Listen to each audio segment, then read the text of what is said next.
നമസ്കാരം. വോറൊക്കെയാണ്. ഇതിൻ്റെ ഇടയിൽ നമ്മൾ അക്കൗണ്ട് ഹാൻഡ്ലിങ് എങ്ങനെയുണ്ടെന്നാണ്. ഒരു കുഴപ്പമില്ല, അടിപൊളിയാണ്. വാറായിട്ട് സ്ഥലത്ത് അവിടെ നടക്കും, നമ്മൾ നമ്മളുടേതായ രീതിയിൽ അടിപൊളിയായിട്ട് പോകും. മനസ്സിലായില്ലേ? വാറ് നമ്മളെ ബാധിക്കുന്ന സംഭവമല്ല. സ്വാഭാവികമായിട്ടും ഓപ്ഷൻ ട്രേഡർക്ക് ഇതൊക്കെ ബാധിക്കുന്നതാണ് ഇവരെല്ലാവരും കണക്കൂട്ടി വെച്ചിട്ടുള്ളത്. പക്ഷെ ഞങ്ങളെ സംബന്ധിച്ച്, അല്ലെങ്കിൽ നമ്മളെ സംബന്ധിച്ച്, അല്ലെങ്കിൽ എന്നെ സംബന്ധിച്ച് ആരാണായിട്ട് ഇത് പ്രശ്നമല്ല. എൻ്റെ അടിയിൽ വന്നിട്ട് ചീത്ത വിളിക്കരുതിട്ടാ. ചീത്ത വിളിക്കുന്നവർ മനസ്സിലാക്കുക. This level of informations and knowledge. അവിടേക്ക് എത്തുമ്പോൾ നിങ്ങൾക്ക് മനസ്സിലാവും ഞാൻ പറഞ്ഞത് സത്യമാണല്ലോ എന്നുള്ളത്. അല്ലാതെ ഓടി വന്ന് ചാടിക്ക് തരുമ്പോൾ അത് മനസ്സിലാവില്ല. ഇയാളെന്താ പറഞ്ഞെന്ന് വിചാരിച്ചു. അപ്പം നിങ്ങളൊരു കാര്യം ശ്രദ്ധിക്കുക. നിങ്ങളെ മുഴുവൻ ട്രേഡ് ചെയ്ത് പഠിപ്പിക്കുക എന്ന് പറഞ്ഞ് വന്നൊരു ഗഡീൻ്റെ ഇവിടെ ഓനിപ്പോൾ ക്യാമറ നോക്കി പിടിച്ചിട്ട് പോഡ്കാസ്റ്റ് ആയിട്ട് കിടക്കുക. ഒരു ഓപ്പർച്യൂണിറ്റി മുന്നിൽ വന്നപ്പോൾ നിങ്ങളെ പറ്റിക്കാൻ വന്നല്ലേ കള. Consistency matters.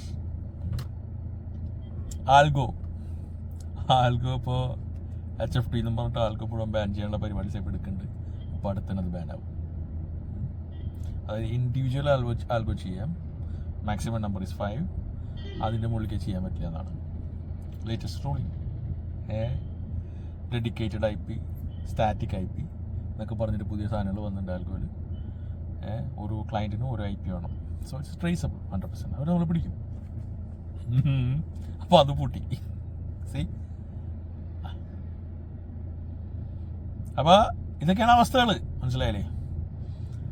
അപ്പോൾ നമ്മൾ മനസ്സിലാക്കുക, സ്റ്റോക്ക് ട്രേഡിംഗ് എന്ന് പറയുന്നതും ഓപ്ഷൻ ട്രേഡിംഗ് എന്ന് പറയുന്നതും കുറച്ച് ഈസി അല്ല. അത് പിന്നെ അങ്ങനെ സാക്കേതിനെ പോലുള്ള ആളുകൾ 5 കോടി ക്യാപിറ്റൽ, 10 കോടി ക്യാപിറ്റൽ ആകെ ബഹളമായിരുന്നു. Right no what happen. ഇപ്പോൾ നാട്ടുകാരെ ട്രേഡിങ് ഈസി ആക്കാൻ വേണ്ടിയിട്ടുള്ള സോഫ്റ്റ്വെയർ ഉണ്ടാക്കിയിട്ട് ആളുകളെ സപ്പോർട്ട് ചെയ്യലായി. ട്രേഡൊക്കെ നിർത്തി. ആളുകളെ ട്രേഡ് ചെയ്യാൻ സപ്പോർട്ട് ചെയ്യലായി. അതൊരു കാര്യം മനസ്സിലായി എനിക്ക്. ഇത് എളുപ്പമല്ല, ഭയങ്കരമായിട്ടുള്ള ബിസിനസ്സാണ്. ബാക്കിയുള്ള ആളുകളൊക്കെ ഇന്ത്യൻ മാർക്കറ്റ് വിട്ടുപോയി. ഇന്ത്യൻ മാർക്കറ്റിനേക്കാളും കൂടുതൽ ലുക്രേറ്റീവ് ആണ് പുറത്തുള്ള markets, especially US options. So അവിടെ പോയി.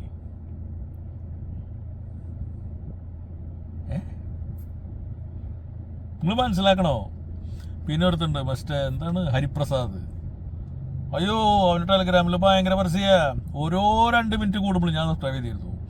ഓരോ 2 മിനിറ്റ് കൂടുമ്പോഴും ഇങ്ങനെ മെസ്സേജ് സബ്സ്ക്രൈബ് പ്രാന്താവും. ഒരു കാര്യം മനസ്സിലായി, ഓക്കുടായി ആളെ പറ്റിക്കാൻ വേണ്ടിയിട്ട് എന്താ പറയാ, പോയി ചാടണ്ട. പിന്നെ ഒരു എൻട്രി ഫിൻ ട്രേഡിങ് പഠിപ്പിക്കല്. സിമ്പിൾ ഉപദേശം തരാം. നിങ്ങൾക്ക് ഈ ബിസിനസ് അറിയില്ലെങ്കിൽ ഇത് പഠിക്കാൻ നിൽക്കണ്ട.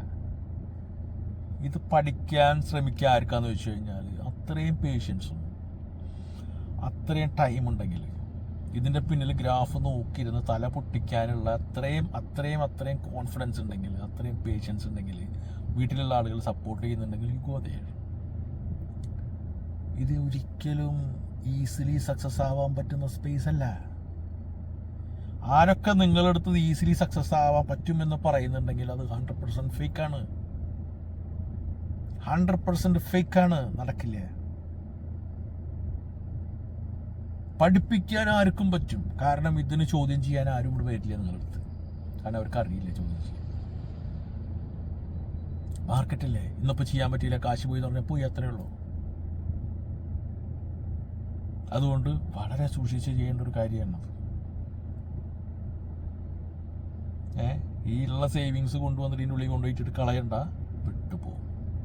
അല്ലെങ്കിൽ സെയിം ഗാംബ്ലിങ് ചെയ്യണ മാതിരിയായിരിക്കും. അതുകൊണ്ട് ഇതിൻ്റെ പിന്നിൽ ആവേശം കയറണ്ട. ഇത് ഭയങ്കര ടൈറ്റ് ബിസിനസ്സാണ്. നമ്മളൊക്കെ ഇത് ഈസിയാണ് പറയണു, അല്ലെങ്കിൽ സിമ്പിളായിട്ട് ചെയ്യാൻ പറ്റുന്നു എന്ന് പറയുന്നത് എക്സ്പീരിയൻസ്. നമ്മൾ അത്രയും കാലം അതിൻ്റെ പിന്നിരുന്നുകൊണ്ടാണ്, അല്ലെങ്കിൽ അതിനൊരു എഡ്ജ് ഉള്ളതുകൊണ്ടാണ്. അടുത്തത് ഇത് 100% മാത്തമാറ്റിക്സ് ആണ്. അല്ലാതെ ഒരു സംഗതിയല്ല ഇതിനകത്ത്, ഫുള്ളി മാത്തമാറ്റിക്സ്. അപ്പോൾ മാത്സിൽ അത്രയും ടാലൻ്റ് ഉള്ള ഒരാളാണെങ്കിൽ ഓഫ് കോഴ്സ് നിങ്ങൾക്ക് ട്രൈ ചെയ്യാം. മാത്സ് എനിക്ക് തീരെ ഇഷ്ടമില്ല എന്ന് പറഞ്ഞ ആളുകൾ വരണ്ട. അവർക്ക് പറ്റിയ പണിയല്ല. ഇനി കാലം മൂവ് ചെയ്യും തോറും ബിസിനസ് ടൈറ്റ് ആയിക്കൊണ്ടിരിക്കും. എന്നെ ചീത്ത വിളിച്ചിട്ട് കാര്യമില്ല. ഞാൻ നിങ്ങളെ ഹോപ്പ് തല്ലിക്കെടുത്താൻ വന്ന ആളെന്നല്ല. ഇതാണ് എൻ്റെ റിയാലിറ്റി. ഇന്ന് തന്നെ ഇൻസ്റ്റിറ്റ്യൂഷൻസും ബാക്കിയുള്ളവരും റിസർച്ച് അനലിസ്റ്റിനെ ഹയർ ചെയ്യണത് തന്നെ കോൺട്രാക്ട് വെച്ചിട്ടാണ്. ക്വാണ്ടിറ്റേറ്റീവ് അനാലിസിസിൽ നിങ്ങളുടെ സ്കിൽ എത്രയുണ്ടോ, പെർഫോമൻസ് എത്രയുണ്ടോ, that's it. That's pure maths. അല്ലാത്തൊരാൾക്ക് കൂടെ സ്കോപ്പില്ല. അപ്പോൾ എസ്പെഷ്യലി ഇൻ ഓപ്ഷൻ സൈഡ് സൂക്ഷിച്ചു വന്നാൽ മതി. വെള്ളത്തിന് നിൽക്കണ്ട, ചാടണ്ട, ഈ ആളുടെ പിന്നാലെ പോയി പോകണ്ട, പോയിട്ട് ഒരു കാര്യവുമില്ല, ഫീസ് കൊടുത്ത് പഠിക്കാൻ പോകണ്ട, ഇത് വർക്ക് ചെയ്യില്ല. അല്ലാന്നുണ്ടെങ്കിൽ ഇപ്പോൾ നമ്മളൊക്കെ ഒരു കോഴ്സ് കണ്ടക്ട് ചെയ്യുകയാണെങ്കിൽ നമ്മൾ പറയുന്ന അടിവരെ ഡയലോഗ്, നിങ്ങളെ കോഴ്സ് ഫീസ് റിട്ടേൺ ചെയ്യപ്പെടും ആയിരിക്കും. അങ്ങനെ ലോഞ്ച് ചെയ്യുള്ളൂ ചെയ്യുകയാണെങ്കിൽ. എന്താ കാര്യം വെച്ച് കഴിഞ്ഞാൽ നിങ്ങൾ പഠിക്കാൻ വന്നു, ഓക്കെ, ഞങ്ങൾ ഹെൽപ്പ് ചെയ്യും. അതിൻ്റെ അർത്ഥം നമ്മൾ ചെയ്യുന്ന സ്ട്രാറ്റജീസ് പറഞ്ഞിരുന്നല്ലോ കേട്ടോ. ബേസിക് ഇൻഫർമേഷൻസ് ഇവരൊക്കെ തരുന്ന മാതിരി ഒരു ബേസിക് ഇൻഫർമേഷൻ തരും. അത് വെച്ച് ട്രേഡ് ചെയ്യാൻ പറ്റുമോ? നോ. അറിയാൻ പറ്റും കാര്യം ഇങ്ങനെയൊക്കെയാണെന്നുള്ളത്, അത്രേ ഉള്ളൂ. നമ്മളൊക്കെ ചെയ്യണ മാതിരി പെർഫോമിങ്ങിനെ ടാർഗറ്റ് ചെയ്ത് ചെയ്യണമെങ്കിൽ നല്ല പണിയുണ്ട്. അത് എളുപ്പമുണ്ട്, പഠിക്കാൻ പറ്റില്ല. അത് ഹെവി സാധനങ്ങളാണ്, മനസ്സിലായില്ല. അപ്പം സൂക്ഷിച്ച് കൈകാര്യം ചെയ്യണം. പരസ്യം കണ്ടിട്ടും ബാക്കിയുള്ള കൊണ്ട് ചാടണ്ട, അത് വർക്ക് ചെയ്യില്ല. ഈ പഠിപ്പിച്ച ആളുകളും നിങ്ങൾ പോയി പഠിച്ചിട്ട് ഉണ്ടായിട്ടുള്ള എക്സ്പീരിയൻസും എന്താണെന്നുള്ളത് നിങ്ങൾക്ക് ചിന്തിച്ചാൽ മനസ്സിലാവും.